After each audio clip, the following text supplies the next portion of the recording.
Third emergency एक ऐसा काला धब्बा जो कि आज तक इंडिया के लिए एक दाग बन के रह गया है, जो नहीं मिट पाया और ना ही जो आगे फ्यूचर में कभी मिट पाएगा।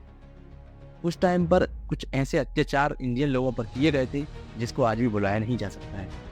तो राधे राधे मित्रों, स्वागत है आपका एक बार फिर से आपके अपने YouTube channel around the people में, और मैं हूं आपके साथ अतुल मीणा। आज मैं बताऊंगा आपको इमरजेंसी के बारे में ऑल ओवर इन्फॉर्मेशन।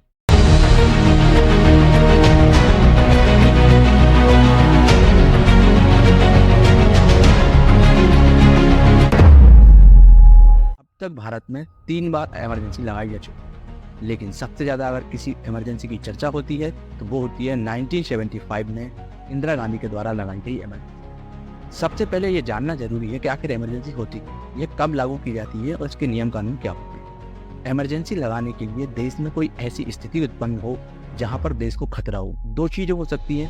पहली, अगर देश को किसी बाहरी आक्रमण यानी कि कोई लड़ाई चल रही हो, कोई युद्ध हो या किसी दूसरी कंट्री के द्वारा अटैक किया जा रहा हो, तो उस स्थिति में राष्ट्रपति को यह अधिकार है, संविधान का अनुच्छेद 352 के तहत वह देश में इमरजेंसी लगा सकता है।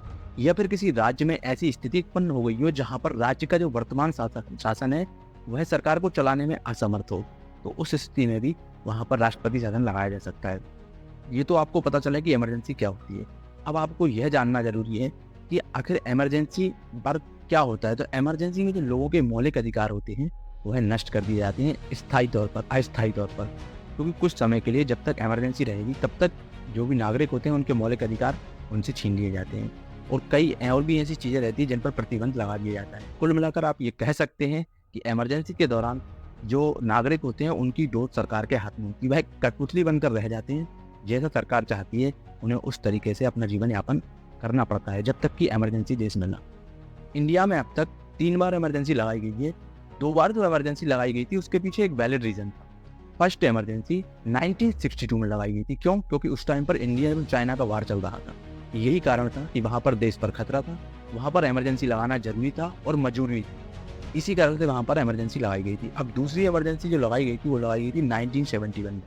1971 में इमरजेंसी लगाने का कारण क्या था कि भारत और पाकिस्तान का युद्ध चल रहा था, और उसी टाइम पर भारत ने पाकिस्तान को काफ़ी बुरी तरीके से हराया था और वहाँ पर युद्ध में जो है जीत हासिल करी थी। यही एक कारण रहा था कि इस टाइम पर इमरजेंसी लगाना बहुत जरूरी था।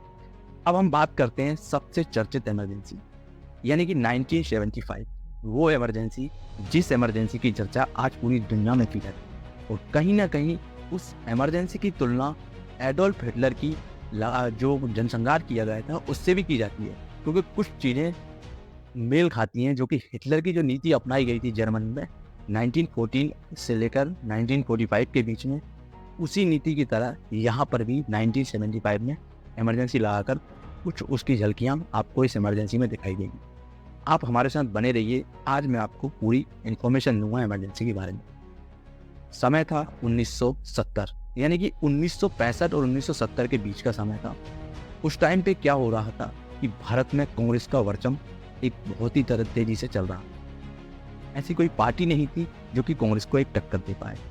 उसी बीच में इंदिरा गांधी का उदय होता है राजनीति में इंदिरा गांधी बहुत पहले से थी, लेकिन क्या होता है कि 1970 के दशक में इंदिरा गांधी का जो फेज था उसकी दम पर चुनाव लड़ा जाता है, और जो उस चुनाव में गरीबी हटाओ का नारा इंदिरा गांधी के द्वारा दिया जाता है, जिससे भारत के नागरिक कई हद तक लुभावन हो जाते हैं।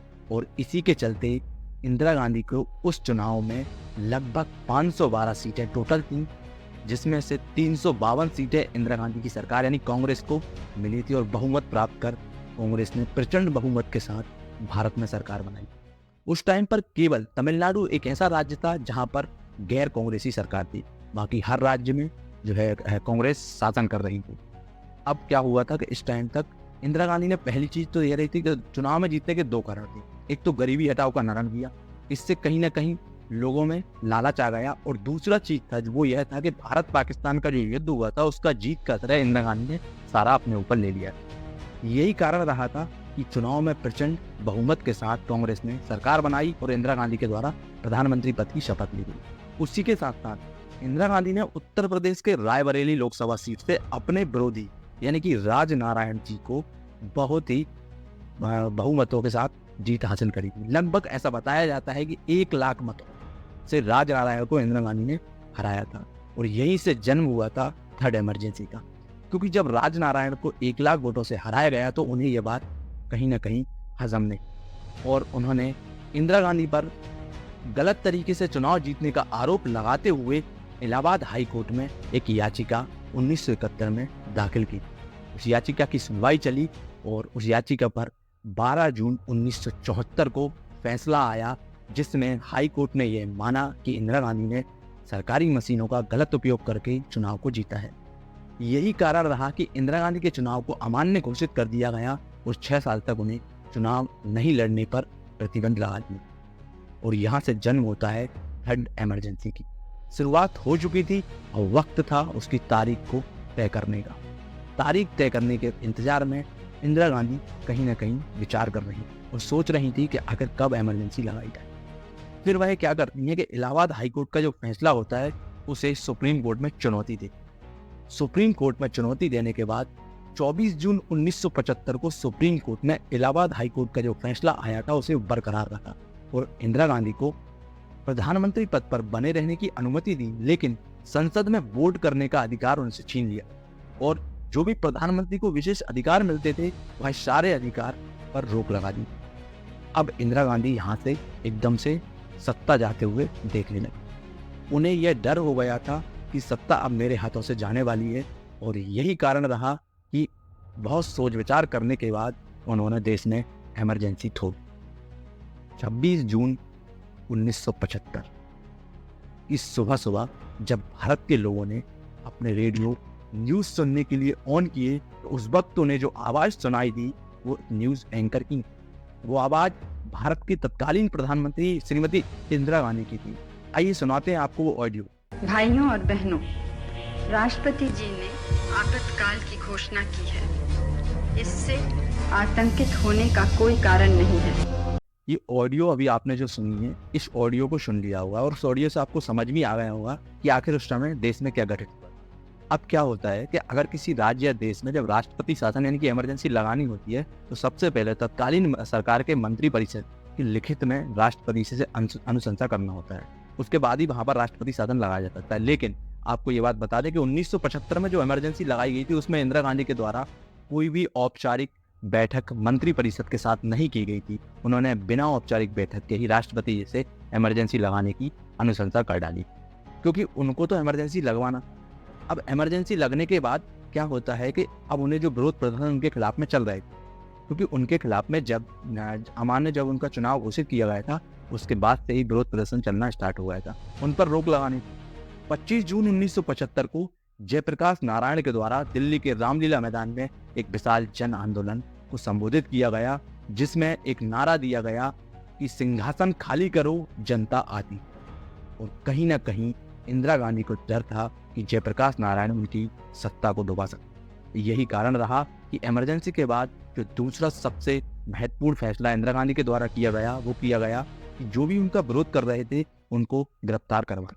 इसी के साथ साथ भाजपा के कई बड़े नेता अटल बिहारी वाजपेयी जी, जयप्रकाश नारायण जी और लालकृष्ण आडवाणी, ऐसे कई नेता लगभग 1 लाख लोगों को उस दौरान जो है जेलों में डाल दिया। ऐसा बताया जाता है कि उस टाइम पर जेलों में इतने लोगों को डाल दिया गया था कि जेलों में जगह, क्योंकि उनका मकसद ही ये था कि तानाशाही सरकार चलाना। सरकार इमरजेंसी लगाना ही इसलिए चाहती थी कहीं ना कहीं कि देश में जो विरोध प्रदर्शन हो रहे हैं उसको रोकने के लिए। अब क्या होता है कि धीरे धीरे वक्त बीतता जाता है और फिर स्टार्ट होता है नशबंदी अभियान। नशबंदी अभियान की जो बागडोर है वह संजय गांधी को सौंपी जाती है। संजय गांधी के द्वारा लोगों को जोर जबरदस्ती कर, घरों से निकाल कर, बसों से उतार कर, लोभ लालच देकर लगभग 60 लाख लोगों की नशबंदी उस टाइम पर की गई। और ऐसा बताया जाता है एक रिपोर्ट के मुताबिक कि लगभग 2000 लोगों की मौत उस नशबंदी के कारण हो गई थी, क्योंकि गलत ऑपरेशन हुए, जबरदस्ती हुआ। यही कारण रहा कि उस टाइम पर 2000 लोगों की मौत हुई। 16 साल से लेकर 70 साल के बुजुर्ग तक की उस टाइम पर नशबंदी की। ये आप कल्पना कर सकते हैं कि वह कितना भयावह दृश्य हुआ। संजय गांधी के द्वारा चलाए गए इस नशबंदी अभियान की तुलना एडोल्फ हिटलर के टाइम पर जब वो नशबंदी अभियान चला गया था उससे भी कई गुना अधिक थी, क्योंकि उस टाइम पर लगभग 4 लाख लोगों की नशबंदी की गई थी। और अभी आप अंदाजा लगा सकते हैं कि 4 लाख और 60 लाख में कितना डिफरेंस होता है। लगभग कई गुना ज़्यादा वहाँ पर इमरजेंसी इंडिया में उस टाइम पर की गई। उसी के साथ साथ संजय गांधी ने एक सुंदरीकरण अभियान चलाया था। उसके तहत दिल्ली की कई झुग्गी झोपड़ियों पर बुलडोजर चलवा दिए थे और जिन्होंने उसका विरोध किया था उन पर गोली तक संजय गांधी के द्वारा चलवाई गई। आप इससे अंदाजा लगा सकते हैं कि इमरजेंसी कितनी भयानक रही। धीरे धीरे समय बीतता गया और इमरजेंसी अपने चरम पर चल रही थी। इस तरीके के कई फैसला लिए गए जिससे कि कहीं ना कहीं जो सरकार के खिलाफ नहीं थे लेकिन जनता के खिलाफ थे, और इसी कारण से आज भी उस इमरजेंसी को सबसे चर्चित इमरजेंसी कहा जाता है। इमरजेंसी के दौरान इस तरीके के कई डरावने फैसले लिए गए थे जिसमें आपको मैं कुछ पहले ही बता चुका हूँ। और एक और जो महत्वपूर्ण फैसला था सरकार का वो यह था कि उस टाइम पर जो है पत्रकारिता पर सेंसरशिप लगा दी गई थी। हर एक अखबार के पीछे सेंसर अधिकारी बैठा दिया गया था और उसके विदाउट परमिशन के कोई भी अखबार छप नहीं सकता था। इस तरीके की तानाशाही का प्रदर्शन इमरजेंसी के दौरान किया गया था। धीरे धीरे वक्त बीतता गया और 1977 तक सरकार आ पहुंची थी इस इमरजेंसी के साथ में। लेकिन अब कहीं ना कहीं इंदिरा गांधी को यह एहसास होने लगा था कि अब अगर चुनाव कराए जाते हैं, उनको किसी ने सलाह दी इस बारे में कि अगर अब इस टाइम पर चुनाव कराए जाते हैं तो इंदिरा गांधी फिर से एक प्रचंड बहुमत के साथ कहीं ना कहीं सरकार बना सकती है। और ये बात उनके दिमाग में बैठ गई और उसके बाद लगभग 21 महीनों तक चलने के बाद इमरजेंसी को समाप्त करने का निर्णय लिया गया। 21 मार्च 1977 को जो वर्तमान इमरजेंसी चलाई गई थी उस इमरजेंसी को इंदिरा गांधी के द्वारा समाप्त कर दिया जाता है। उसके 3 मुख्य कारण इंदिरा गांधी के द्वारा बताया जाता है। पहला कारण होता है कि देश में आर्थिक विकास की कमी थी, यही कारण रहा कि इमरजेंसी लगानी पड़ी। दूसरा कारण इंदिरा गांधी के द्वारा जो बताया गया था कि मेरा विचार है कि जयप्रकाश नारायण के द्वारा जो आंदोलन चलाया जा रहा है उससे कहीं ना कहीं देश को खतरा था। तीसरा कारण उन्होंने यह बताया था कि बाहरी आक्रमणों से भी देश को खतरा महसूस होता था। यही कारण रहा कि इमरजेंसी लगाना पड़ा। 21 मार्च 1977 में इमरजेंसी हटाई गई। उसके बाद भारत में चुनाव हुए और चुनाव के नतीजे देखकर आप भी चौंक जाएंगे। इंदिरा गांधी को भी विश्वास नहीं हो रहा था जब चुनाव के नतीजे आए थे कि नतीजे इस प्रकार आए थे। वहां पर कांग्रेस एक तरफ से सुपड़ा साफ हुआ है और पहली बार देश में गैर कांग्रेसी सरकार बनी थी। पहली बार मोरारजी देसाई ने गैर कांग्रेसी प्रधानमंत्री के रूप में शपथ ली थी और ये नतीजा था कि अगर चुनाव में कांग्रेस की हार हुई थी उसका सबसे मेन कारण था इंदिरा गांधी की इमरजेंसी। इंदिरा गांधी ने सोचा कुछ और था, करा कुछ और है, हुआ कुछ और है, क्योंकि उनके दाव उनको ही उल्टे पड़ गए थे और पहली बार देश में परिवर्तन की लहर जागी थी और उसके बाद देश में गैर कांग्रेसी प्रधानमंत्री ने शपथ ली। कई कानूनों में बदलाव किए गए जहां पर जिसमें इमरजेंसी के दौरान वोट को जो अधिकार थे वह अधिकार दिए गए और भी इस तरीके के कई जो है कानून बदले गए जिससे कि नागरिकों को कहीं ना कहीं परेशानी का सामना करना पड़ा। ये वो काला दौर था जिसे आज भी पूरे भारत में एक काला, लोकतंत्र के लिए एक काला दिन कहा जाता है। क्योंकि आपने अभी तक जो वीडियो देखी है उसमें आपको ये पता चल गया होगा कि हम क्यों इसको काला दिन कह रहे हैं। ऐसे फैसले आज तक कभी भी नहीं हुए थे। 3 बार इमरजेंसी लगी है लेकिन सबसे ज्यादा जो खतरनाक इमरजेंसी थी वह 1975 की इमरजेंसी थी। अब देखना यह होगा कि आखिर यह करना क्यों जरूरी होता है। जब देश में ऐसे हालात नहीं होते हैं कि इमरजेंसी लगाई जाए तो फिर क्यों लगाई जाए। ये सवाल आज भी लोगों के दिमाग बना हुआ है और हमेशा बना रहे। आपको हमारी ये वीडियो कैसी लगी आप हमें कमेंट कर जरूर बताएं और अगली वीडियो के लिए आपको इंतजार करना होगा। और हमारे चैनल को सब्सक्राइब करें, लाइक कमेंट शेयर करना ना भूलें। नीचे दिए गए बेल आइकन पर क्लिक करें ताकि हमारी अपकमिंग वीडियोस की नोटिफिकेशन आपको मिल जाए। तब तक के लिए बहुत बहुत धन्यवाद।